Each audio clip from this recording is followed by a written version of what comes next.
I mentioned before that in 1976 I met Mark Wheelage thanks to the Video Files newsletter magazine, and that he was the first guy I ever heard of that had my favorite movie on tape, Forbidden Planet. I got my first copy from him.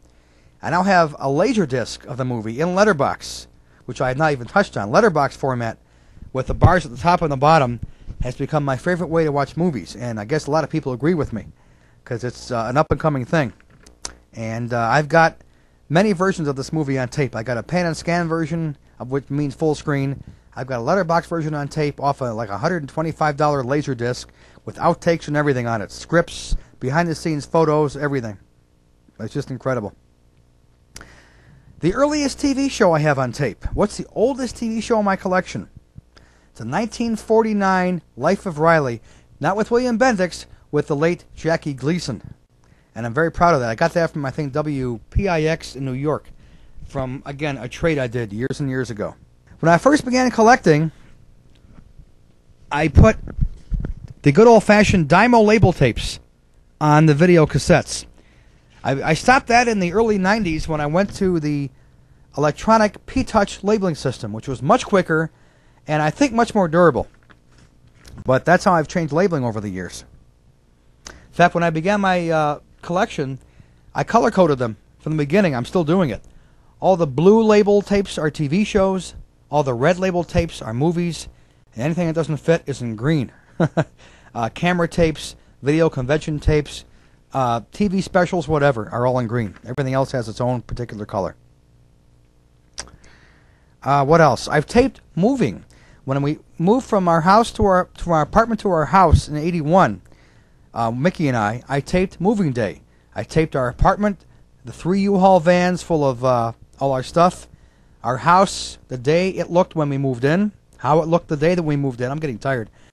And how it's changed over the years, different painting, the additions we've done to the house, remodeling, whatever. So again, all this has been thanks to video. What else? I have all my cars on video. When I began in video 20 years ago today, I was driving a 1975 red and white Grand Am. Love that car, and to date, that's the only new car I've ever bought, even here in 1996. Every car I've bought since then, I have on tape. My Pontiac STE 6000, my blue Cadillac, my blue Toronado, everything. The current car I'm driving now, my bronze Bonneville SSE, all on video. It's incredible. What else? I did some research and some late night thinking last night. Over the years, I've had 17 different Betamax sticks. Real quickly, because time is running out rather rapidly. 18. I forgot the console. No, I have it here. I got the SL7200, which was, of course, the original deck. Then I got the SLO320, which was the industrial X1 deck. The Zenith X2 I mentioned, which was called the JR9000, I think. My Japanese Betamax, the SLJ7, which I still have but never use. I got an SLO323 in 1984 or so, which was a souped-up version of the old SLO320, but it had stereo soundtrack and much better editing. In '84 or '83, thanks to a friend of Art Volo's named Tom Kent, I finally did buy the big original Betamax console with a 19-inch TV and the X1 Betamax for $350. Like brand new condition. It's here with me in Las Vegas. The TV doesn't work. The Betamax does, but it's just a piece of furniture now. It's incredible. I bought a portable Betamax in the early '80s, the SL2000 portable. I had that for a while. I had 2 SL HF900s, which was the Japanese Betamax that recorded Beta 1 Super. Then I bought the American model, which just recorded Beta 2 and 3. I bought a SL HF900. I talked about that. I bought an SL HF1000, which I discussed in detail in '87. Then I bought a second one in '91 and a third one back in '94. So I have to this date 3 of the SL HF1000. My original is right over here, which you can't see right now. Great, great machine. The ED Beta I bought in '88. I touched on that. I bought an SL HS750 this year, sitting right here, with my Christmas bonus, $200, a used machine. Great machine. Has a door that comes out, just like a CD changer, or CD player. I bought a used machine from my friend Kerry Decker in Florida, which I had for a while, an SL5600. I also had an SL HF400, which was the first Betamax I had that had a stereo tuner.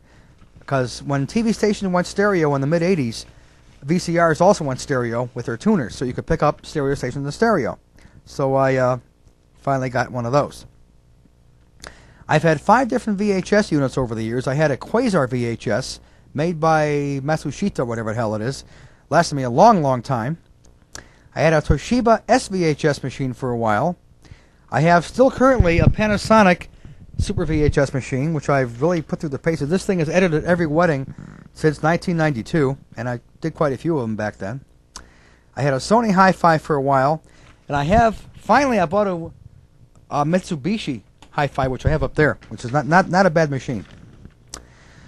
I've had many various video cameras over the years as well. I began with that piece of garbage, which I keep saying, but it did do the job for a while. The old black and white Ikegami security camera was my first one. I moved up to a color Sony camera in 1984, an HVC 2400, which coupled with the SL2000 Beta portable beta allowed me to take my first couple of weddings when we had the 2-piece pack back then.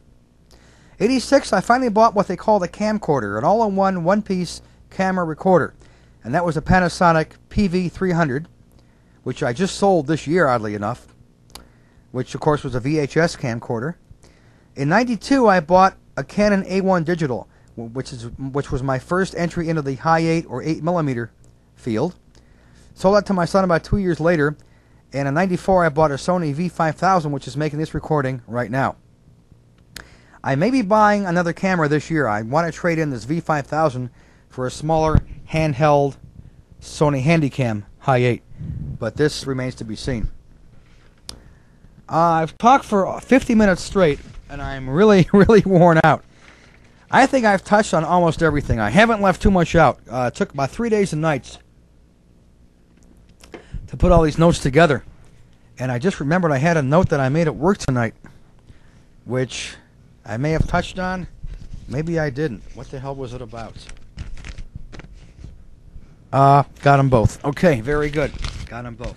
Well, this then is the story of my involvement with home video, which as of today is 20 years and still running. 20 years ago, I was a lot skinnier, wore my hair a little bit longer, had sideburns down to here, which look really funny today.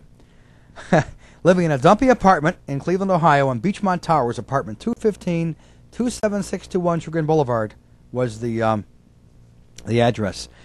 1978, when my friend Art Volo, I'm not sure if that's the first time I met him or not, but he came to Cleveland with some friends, and he bought 5 or 6 Betamaxes with him, and we had them all over my apartment floor, in a tiny little apartment. We had so much fun. We had a home-cooked steak dinner that night, and he brought down some friends of his from Detroit. We had just a great, great time, and of course, we have all that on video as well.